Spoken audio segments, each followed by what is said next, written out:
camera দেখি দৌৰ যুৱতীৰ বাইদেউ কিয় দৌৰিছে বাইদেউ বাহনীৰ মাজে মাজে দৌৰিছে কিয় পলায়ন কৰিছে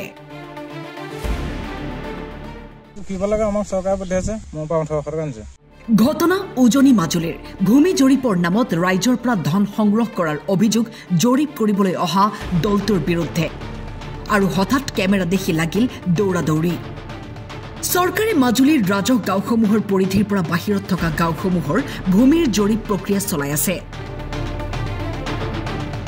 জিঅনিউ নামৰ জৰীপ প্ৰতিষ্ঠানটোৱে ভূমিৰ জৰীপ কৰি আছে কিন্তু ভূমি জৰীপৰ নামত দুখীয়া ৰাইজৰ পৰা 1000 টকাৰ পৰা 2000 টকা পৰ্যন্ত ধন সংগ্ৰহ কৰাৰ অভিযোগ প্ৰতিষ্ঠানটোৰ কৰ্মচাৰীৰ বিৰুদ্ধে মই এতিয়া 3টা দাগ হ'ল 4টা দাগৰ কাৰণে মোক প্ৰত্যেক দাগতে 200কে কৈছিলে মই দাগৰ প্ৰতি 2টা দাগত 300কে দিলোঁ দিয়াৰ পৰা মোৰ 1200 টকা হ'লে ককাই ভাইটো বাদ কৰি পেলাই মোৰ নিজৰ গবিয়া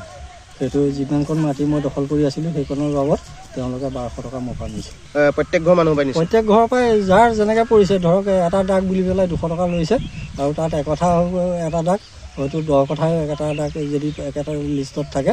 তেতিয়া তেনেকৈ সংগ্ৰহ কৰি লৈ কিবা লাগে আমাক চৰকাৰে পঠিয়াইছে বুলি কৈছে তাৰপিছত জুখিছে তাৰপৰা আমি এখন 3 ভাগ কৰিলোঁ মোৰ পৰা 1800 টকা আনিছে ঘটনা সন্দৰ্ভত প্ৰতিক্ৰিয়া প্ৰকাশ গাঁও প্ৰধানৰ তেওঁলোকে ফাৰ্ষ্ট ডে আহোঁতে মোক এদিন কৈছিলে কিবা এটা খৰচা এটা আছে তেওঁলোকৰ বোলে গাড়ী চাড়ী লৈ আহিব লাগে কিহৰ খৰচা আছে বুলি কৈছে খোৱা বোৱাৰ কাৰণে মানে লাগে বুলি কৈছিলে